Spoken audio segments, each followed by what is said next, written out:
Hey, good morning. I hope you're doing great today. I hope you're feeling well. If I have a moment where something happened and you realize something, but there's not it doesn't seem to be a breakthrough, or the thing that needs to thing isn't thinging, and then a short while later you'll also be like, oh, okay, because something more needed to happen to bring like the whole picture together and stuff. One thing I realized that I think you need to realize as well, that if it feels like things are happening with you and not with anybody else, chances are that God is busy building something in you that He's not building in somebody else. You need to realize that the stuff that you go through and the stuff that you grow through is firstly depending on where you are and in what stage you are in getting to the place where you fulfill your purpose, even though we do fulfill it, I feel, along the way as well. But we get these thoughts in our mind to, okay, there's the pinnacle, this is the job. If I can put that between brackets, this is the job that I think God has for me, the purpose He has for me. But along the way, and the stuff that we go and grow through is breaking everything down that's not supposed to be there. That's where it starts, depending on, as I said, where you are in the process. Sometimes you build up some, and then we need to go back a bit as well, because we accidentally or missed one that we slapped on. If we're talking about building something, we slapped on a faulty brick over there, and we need to go back to that one, because that thing needs to come out before it, you know, breaks the whole structure. So in the beginning, everything will be broken down that's not supposed to be there, because the most important thing that you will ever build in your life is your foundation. And God will need to teach you. If you walk with Him, God will teach you and He'll help you put the right foundation in, put the right bricks there for this foundation, and then we start building up. Then we start building. You know, that's setting you up for what it is you need to do. It's getting you ready for what you're going to be doing. And I've walked around with, for such a long time, questioning events where I feel like, but this is happening to me, but it's not happening to anybody else. And people say that it's happening to them, but I see what is happening to me, but it's not the same. Mine feels like it feels worse. I suppose everybody feels worse to themselves, but on different levels, where I felt like I was losing my mind at some stage about how is this remotely possible, Lord? We're all sitting in the same messages, we all get the same preachers, we all are with the same people, but it's just it's on that level of different, where I'm having this level of grace with people, for example, or I'm learning to shut up and not say things sometimes, because I'm realizing these people are also on their path. They're also doing whatever God is busy doing in their lives. They're also dealing with stuff and facing challenges and stuff. And I'm learning to keep quiet, but nobody's giving me that very same treatment. And we've all heard the words, and I've heard it over and over, that you've been set apart. That's why you're a chosen people. That's why. Yes, and I know this, but that doesn't answer my question. I know this, and I'm very cool with it. I'm very happy with it. And for me, it's not a thing of understanding. I don't know how to explain it almost this morning, but there's a certain answer that's okay with. And well, actually, I'm getting there. Let's try answer it there. But Deuteronomy chapter 7. I'm just getting the one verse that I like about this particular subject to hand, and up pops this new website. You think it's got one of these lists of scriptures based on what I typed. I don't know. I accidentally went in there, but I was like, this is weird. And as I was about to close it, I was like, wait, maybe God has a kind of a different verse in here for me, one that I don't know that well. And He did. That's exactly what happened. So God uses everything to His benefit. Even small things like what seems to be a misclick might not always be a misclick. In times like these, though. And God used this today because that's what I was searching for. In Deuteronomy chapter 7 verse 6, He says, for you are a holy people to the Lord your God. The Lord your God has chosen you to be a people for Himself, a special treasure above all the peoples on the face of the earth. Now, it's not because it's trying to tell me that I'm better than anybody else. This speaks into the principle of that God is specific.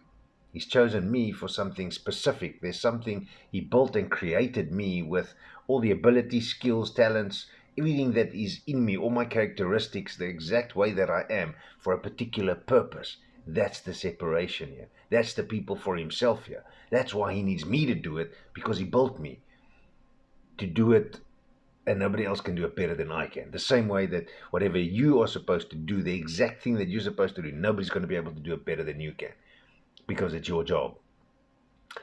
And then the one, my favored verse among these is 1 Peter chapter 2 and verse 9, where it says, "But you are a chosen generation, a royal priesthood, a holy nation, His own special people, that you may proclaim the praises of Him who called you out of darkness into His marvelous light." We're called to proclaim, we're called to, this lets me think that we are called to stand out like sore thumbs. And many of you may have felt like that. I mean, I've said to many people, I don't know, give me a short time in a room and people will know I'm there. Not because I'm the loudest, it just happens sometimes. Sometimes it's happened and I haven't even said a word. Because God is showing me things in these moments. He's building me to go somewhere, to do something specific. And so this past Sunday, we had a wonderful lady come and share her testimony with us at church, and something was finally said in words that hit me, like hit me straight in the heart. You know, you hear things over and over and over, and then one time you just hear it in such a way, then it's just like, oh, you know. And it was, and the words merely was, "I'm doing things with you that I'm not doing with other people, because I'm taking you places that I'm not taking them." Simple, plain, straightforward, no weird, complex, weird, interesting things over there. Just, I'm doing things with you that I'm not doing with other people, because you need to do something that they're not going to be doing. They don't need the same training as you. And this was like an instant refocus, slap in the face almost. But you know, like a breath of fresh air. A massive weight fell off my shoulders, and I didn't even know there was a weight on. It was that level, and it was one of those moments of, oh, that's why. Okay, Lord, that makes sense now. Thank you. And have you had that? Have you had stuff like that happen? Especially because we're all trying to constantly find a place and space in the world. We want to fit in. We want to do what's right. We want to. If you walk with God like I'm walking with God, and you're trying to reach your purpose, space, and fulfill the purpose God has for you, you know, you got these questions. But then all of a sudden in that moment also, my whole behavior, I could feel the shift inside me going, all right, Lord, let's do this. You do things better than I do anyway. Your way is best. So come and do, Lord, what you want to do, what you need to do. And then, and then what happens? The very next day, yesterday, I had, phew, boy, did I have a day.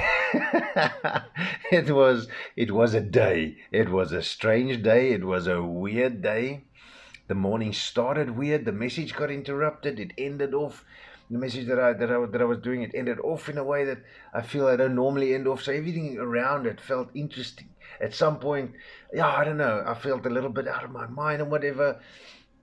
Not crazy, just almost like I've lost focus, but not really.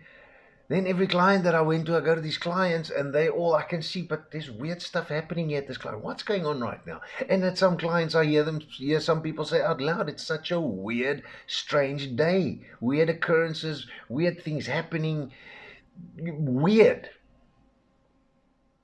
And I'm sure you've been in a space and you've sat down and wondered the same thing at times. Like, what is this? Why did it just get harder, Lord? Did it just weird out? Why did it just explode on levels of crazy and weird and strange and even maybe harder attacks even? I'm sure you've been in that same space. And I'm realizing as I'm sitting here this morning, I'm going, because it's time for a level up. It's time for the next step. It's time for to climb up a little bit. And the enemy saw this, and he's trying to smack you down. He's trying to demotivate you. He's trying to discourage you to stop. And And I think in those same moments, God is trying to see if you're ready. He's there. He's still there. He's still fighting for you. Still gone before you. He's there.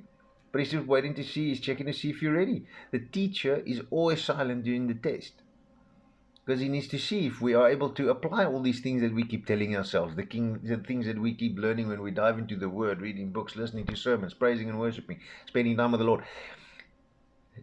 And I realized we need to spend less time wondering why God allowed this and that, and devil this and God that, and just get to the point of what it is about.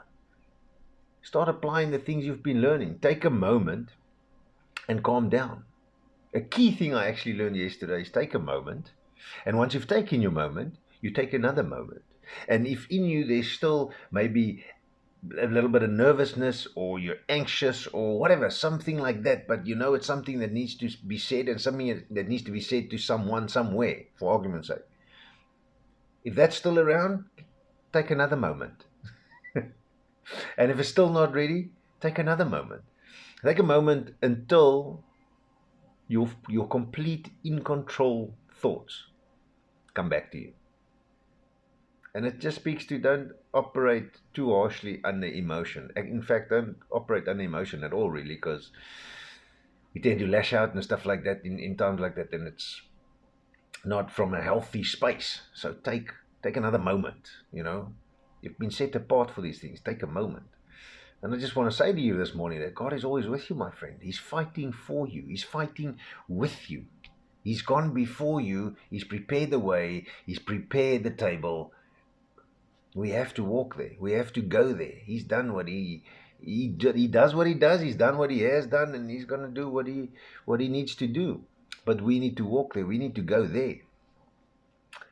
You're being treated differently because a shepherd needs different training than a sheep. You're being treated differently, or you're getting trained differently, because a mouthpiece needs different training than a hand. If we think of the body of Christ, someone is going to be in the spotlight, like somebody who needs to speak on stage, or any spotlight really. Somebody who's going to be in a spotlight is always going to be under a fine-tooth comb, and that person is going to need different specialized training compared to somebody who operates behind the scenes. We serve God in different ways, but our level of service is the same, depending on how much and how hard you put in. But God built you for a particular purpose, and that's why the training is different. But remember, the most important thing I'm realizing over and over, and I spoke to somebody quickly last night, and the same thing stuck out. So remember to have grace in your growth. Remember to have grace with yourself. And celebrate 1% growth. We often say that people forget the 99 things that we did right, and they look at the one thing we did wrong. That's never going to change, I think. I don't feel that's ever going to be something that changes, and I don't understand why. But one thing that God's taught me in my walk, and that I'm doing a lot more, and this has changed so much for me in my behavior, in my walk, in my attitude, whatever. It's changed. Everything is changing, and it's changing more. Everything is being turned around. Is forget about the 99 things that you do wrong, and focus on that one thing, and celebrate that one thing that you got right. Because it starts with getting one thing right, and then we celebrate that one thing. We don't think it's nothing, because that one thing you got right is massive. It's huge. It's the beginning of your winning on other levels, the beginning of your better levels of growth. So celebrate that one thing. And remember, if you've been set apart, if you feel like things are happening to you that's not happening to other people, it's because God is taking you to a place that He's not taking other people. You need specialized training for what it is that He needs you to do.